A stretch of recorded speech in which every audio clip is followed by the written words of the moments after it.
En forme, Farf? Y'a toi? Super, super. Est-ce que tu peux nous expliquer, ça fait combien de temps que tu as ouvert ton studio? Le studio La Voix Rauque, ça fait longtemps que j'ai parti ça. J'étais au secondaire au début. Ma mère m'avait acheté un ordi, un mic. J'ai commencé les premiers projets que j'ai record de d'autres gens sur ce nom-là. J'avais peut-être 16 ans. Par la suite, j'ai voulu peut-être 5 ou 6 ans, même peut-être le temps passe vite, 7 ans. J'ai un ami avec qui je faisais de la musique qui a décidé d'investir avec moi. Puis on a décidé d'ouvrir ça en grand puis d'acheter du bon matos pour créer de la bonne musique. C'est comme vraiment officiellement qu'on peut dire que ta carrière a décollé? Je te dirais en 2011, j'ai sorti le clip Ça change pas. Puis vu la pression des fans, on a réussi à se rendre à Musique Plus dans le top 5 francophone. À partir de là, les labels nous ont remarqué. Puis je pense que c'est à partir de là que ça a décollé, si on veut. Donc aujourd'hui, on est en 2018. Yes. Et tu as bâti ton propre label, Demont. Oui. Qu'est-ce qui t'a poussé à ouvrir ton propre label? J'étais rendu artiste indépendant.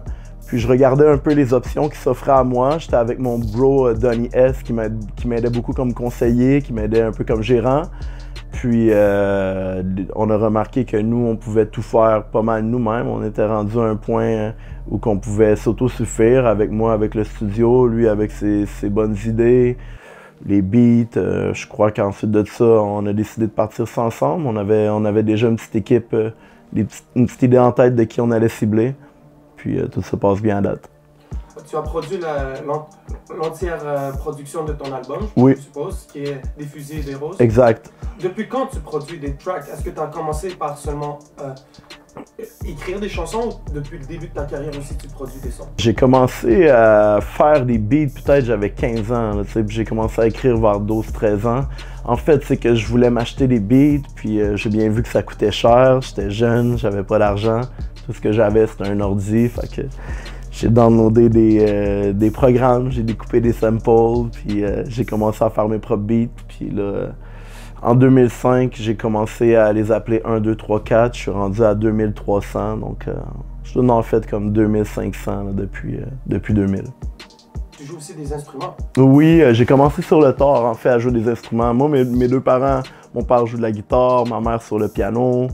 Puis ils ont toujours voulu me faire faire des cours, mais en fait, j'étais comme pas tant que ça down, c'est sûr. J'ai commencé par moi-même à gosser sur le piano, sur le tard. Là, ça faisait peut-être 5-6 ans que je faisais des beats, puis je réalisais que c'était compliqué. Jungle Music, j'avais tout dessiné, les notes à la souris. J'ai rien.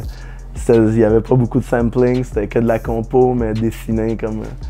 Je jouais pas au piano encore, c'est après que j'ai vraiment commencé à jouer par moi-même. Puis, bon, c'est comme n'importe quoi, quand tu te pratiques, plus que tu te pratiques, tu deviens bon. C'est quoi un peu l'influence musicale que tu as pu recevoir, ou l'héritage musical que tu aurais pu recevoir par tes proches? Ouf, moi, c'est tout, là, tu sais, je veux dire, mes parents, quand j'étais jeune, étaient chansonniers. Il y avait un groupe de compas, de musique haïtienne, donc ils ont sorti un vinyle. Moi, quand je suis né, ma chambre, c'était dans leur studio de musique.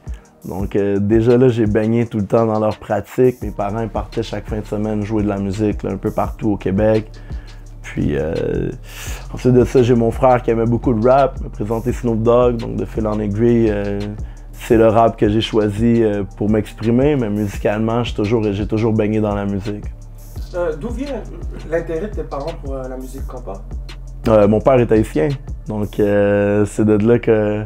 Lui, il est arrivé au Québec en 1976, donc dans les années 80, il bossait beaucoup, puis il faisait la musique de son pays, quoi. Et ta mère est québécoise? Exact, ouais. Québécoise, m'en parle créole, beaucoup mieux que moi. Est-ce que tu parles un peu créole? Je parle un peu, je comprends, mes parents parlent ensemble, mais j'ai pas grandi entouré d'Haïtiens. Ma famille, je leur parle une fois de temps en temps quand on se parle. Ben, je leur parle souvent, mais quand on se parle, c'est en français ou en anglais ou peu importe. Mais... T'es déjà allé en Haïti? Oui, je suis allé 3 fois. Puis j'étais supposé d'y retourner en décembre, mais ça brasse un peu en ce moment malheureusement dans le pays, donc j'ai annulé mon voyage. Est-ce que le fait d'être de vivre à Saint-Hyacinthe, d'être à moitié québécois, à moitié haïtien, ouais.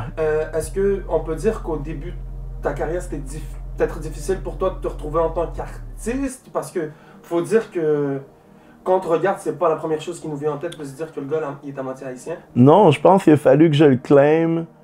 Puis au début, tu sais, j'ai toujours fait du rap keb, puis j'ai voyagé un peu, j'ai rencontré plus ma famille, puis bon, j'ai mes origines qui ont ressorti beaucoup. Sur mon dernier album, je suis allé flirt un peu avec les musiques antillaises. Puis ouais, je pense que ça a pris un peu de temps de me trouver, mais maintenant, je sais pas mal où est-ce que je m'en vais dans ma musique et tout, puis je suis bien avec ça. À un moment donné, tu avais essayé, peut-être que tu as essayé de te remettre en question, on peut dire. Tu avais dit que le nom de Farfadet ne te collait plus vraiment. Mais aujourd'hui, on est en 2018, puis on dirait que tu le représentes encore plus, que les gens se sont habitués à ce nom-là. Est-ce qu'on peut dire qu'il y a eu une genre d'affirmation de se dire j'accepte qui je suis? Parce qu'il faut dire que le nom Farfadet, c'est pas un nom que tu t'es donné, c'est un nom que les plus anciens. Exact, ouais. Tu sais, moi, Farfadet, on m'a surnommé comme ça. J'avais 14-15 ans, je traînais avec les plus vieux du quartier, j'étais tout petit. Eux, ils m'avaient appelé Farfadet. Et puis, en vieillissant, c'est un nom que j'aimais pas beaucoup.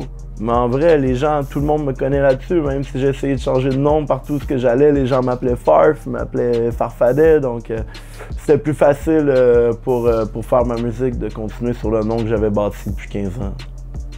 Est-ce qu'on peut dire que maintenant, en 2018, bon, tu viens de sortir ton premier album sur ton propre label? Yes. Est-ce qu'on peut dire que tu viens de produire presque entièrement l'album de Soulja, qui a fait beaucoup de bruit autant au Québec, qui a fait aussi du bruit en France. Est-ce qu'on peut dire que c'est un nouveau départ pour Farfadet? Je crois que oui, pour être franc, en 2016 ou 2017, je me suis donné des objectifs clairs que j'avais écrits sur papier. Puis j'ai vraiment grind hard à partir de ce moment-là. Je voulais faire beaucoup de beats, beaucoup de singles, que je savais que j'avais un potentiel de ce niveau-là, puis je voulais travailler fort, approcher des artistes, puis je pense que depuis ce jour-là, les choses vont beaucoup mieux, beaucoup de visualisation aussi, c'est con, mais de projeter les choses, de s'imaginer à des endroits avec certaines personnes, ça l'aide beaucoup. Puis on peut dire que t'es quand même touche à tout parce que, bon, on te voit, tu fais du beat, t'écris des chansons, puis là, on te check avec Soulja on stage, tu fais carrément le DJ. Ouais. C'est comment? Je sais pas, man. Tout ça est venu naturellement. Comme je te dis, ça a commencé, je rappais, ensuite de ça, je commençais à faire les beats. Je m'enregistrais déjà. Le DJ Rhymes m'a approché pour l'aider une fois en tournée. Rhymes, pour ceux qui ne savent pas, c'est mon bon ami depuis plus de 15 ans. Donc, je l'ai aidé. Puis, à un moment donné, j'ai appris comment faire. C'est pas le truc... en faisant des beats et tout, je pense que c'est quand même logique de faire ça. Puis, Soulja qui m'a appelé, il avait besoin d'un DJ. Donc, j'ai commencé à travailler avec lui. Ça s'est tout fait naturellement, je te dis. C'est d'être au bon endroit au bon moment puis d'avoir du vouloir. Mais le processus créatif doit quand même être intéressant parce que tu es carrément là à la production du beat parce que des fois, on n'a pas l'habitude que le DJ soit celui qui a aussi fait le beat. Donc toi, carrément, Soulja, il l'a dit dans son entrevue, il dit c'est quand même nice parce que tu peux carrément refaire un beat par toi-même. Exact, ouais, on va flip des beats en show pour faire des interludes. On s'amuse beaucoup, pour vrai, le processus créatif de monter le spectacle de A à Z ensemble, on est beaucoup plus impliqués les deux, tu sais, parce que moi, c'est ma musique qui joue, lui, c'est ses paroles, c'est notre musique à nous deux, donc je me sens vraiment impliqué dans le processus du show. Puis ensemble, je pense qu'on a monté un très bon spectacle que je vous invite tous à venir voir. Puis je pense que maintenant, quand il s'agit par exemple de... Tu sais, t'as beaucoup d'expérience, t'as réussi en tant qu'artiste solo avec un groupe et tout, puis maintenant on te voit beaucoup avec le Mind, je pense. Oui. Est-ce que tu peux nous parler un peu de le Mind? Le Mind, man, c'est un artiste très talentueux, puis très déterminé aussi, c'est ce que j'aime de lui. Il me rappelle moi quand j'étais plus jeune, je l'ai rencontré, il avait peut-être 15 ans. Il travaillait de nuit au PFK pour économiser son argent pour venir m'acheter une coupe de beats qui valait des milliers de dollars. Fait que déjà là, le jeune il était déterminé. Il écrit super bien. De fil en aiguille, il m'a toujours acheté des beats, je l'ai toujours gardé près de moi. Puis quand j'ai parti un label, c'est une des premières personnes, quand on a parti le label, moi et Donny, c'est une des premières personnes que j'ai nommées dans notre réunion que je voulais travailler avec parce qu'il est vraiment talentueux. Puis il fait tout, il fait des clips, il fait des beats, il rappe bien. C'est un artiste à découvrir vraiment pour moi. Puis c'est comment le processus de partir son propre label? Si par exemple, là, quelqu'un... Tu sais, ça a été quoi les plus grands enjeux pour toi? Les plus grands enjeux pour partir un label? Parce que côté admin... Je pense que ça a vraiment été juste de prendre la décision parce qu'après ça, moi puis Donnie, on a vraiment nos rôles qui sont spécifiques dans le label. Puis on est bon pour faire ce qu'on s'est dit qu'on allait faire. Donc c'était vraiment de faire le saut qui a été le plus dur. Je me demandais si j'allais pas aller travailler avec d'autres et tout. Puis no disrespect à personne, mais finalement on a décidé de partir de notre propre bord. Puis je pense que c'était vraiment ça qui était la décision la plus dure. T'as réussi à placer quand même des instrus avec des artistes importants, des gens, tu sais, c'est Nick qui est quand même une légende du rap francophone. Est-ce que tu peux nous expliquer comment ça s'est passé? Ça revient encore être au bon endroit au bon moment, comme j'expliquais tantôt. Je travaille beaucoup avec Soulja. Il me lâche un coup de fil, je suis en studio, je suis en train de bosser, je fais un track avec Cynic, t'as-tu des beats pour son album à lui, pour l'album Survivant. Fait que je lui ai envoyé les beats, puis à partir de là, Cynic a bien aimé ce que je faisais. Quand c'est le temps, lui, de faire son album, il m'a recontacté. On s'est recontacté, puis c'est ça, j'ai fait des trucs pour lui. Ensuite de ça, comme j'ai dit, je me suis pas assis là-dessus non plus. J'ai écrit vraiment à beaucoup de gens. Je continue encore à approcher des gens.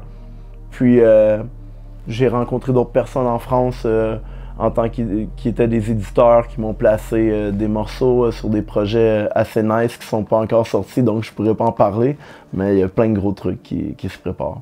Donc la façon maintenant, on peut dire qu'en 2018, la game a un peu changé. Tu es quand même un gars que j'ai rencontré en 2013, tu étais à la sortie de ton premier album. Avec... Solo, ouais. Puis là, c'est quoi les choses qui ont le plus changé d'après toi depuis le début puis aujourd'hui? Ce qui a le plus changé... C'est dur à dire, man. Je te dirais, j'ai plus de contacts qu'avant, donc c'est plus facile.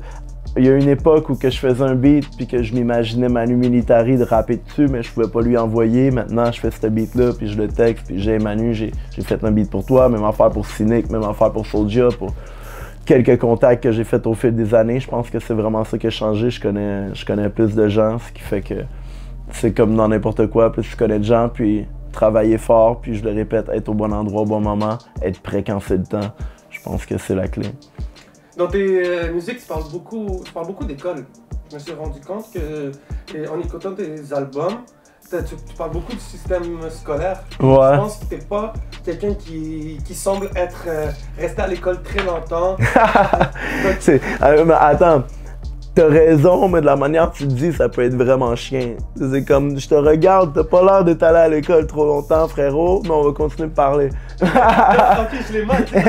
Non, mais je comprends ce que tu veux dire, t'as raison. C'est quoi des choses que t'aurais fait rester à l'école?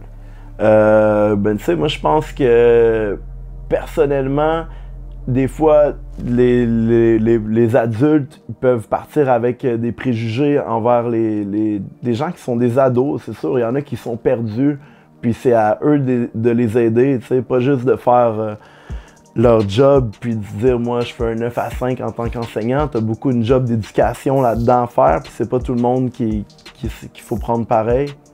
Donc, shout-out à mes profs, j'ai eu des super de bons profs. Shout-out à mon frère qui est prof aussi.